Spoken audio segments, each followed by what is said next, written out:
Bonjour, je m'appelle Roberto Sendoya Escobar et dans mon livre, je raconte l'histoire de ma vie.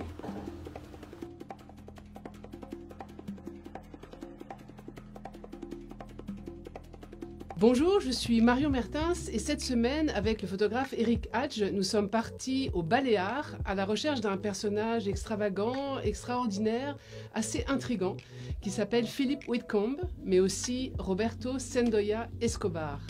C'est sous ce nom qu'il a signé un roman assez fou, un roman d'action.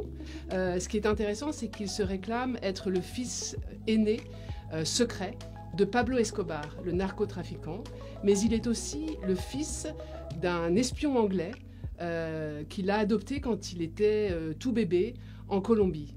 Il a attendu de parler 30 ans parce que ça a mis très longtemps avant qu'il puisse être très clair sur ce qui s'était passé dans sa vie. Quand il a eu 25 ans, son père lui a révélé la vérité et tous ses souvenirs d'enfance sont remontés à la surface. Et il s'est rappelé plein de choses. Il s'est rappelé des kidnappings, des tentatives d'enlèvement dont il avait été la victime. Et tout ça a fait que ça l'a énormément fragilisé. Quand le livre est sorti, ça a fait une énorme controverse. Les médias colombiens ont appelé Sébastien Marroquín, qui est le fils de Pablo Escobar, qui a grandi avec Pablo Escobar, qui a raconté que c'était complètement n'importe quoi, que son père l'avait prévenu qu'il pouvait y avoir des usurpateurs. Il est assez sûr qu'il raconte sa vie à lui, que c'est un livre et qu'il n'essaye pas de demander un quelconque héritage autre que ça.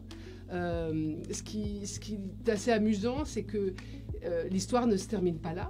C'est qu'il a envie aussi de faire un deuxième livre qui va raconter sa recherche à lui des millions d'Escobar. Parce que son père, l'agent secret, lui a dit qu'il avait placé de l'argent liquide qui appartenait à Escobar quelque part dans un coffre, quelque part dans le monde, et il lui a donné une espèce de code secret pour trouver le lieu de ce trésor.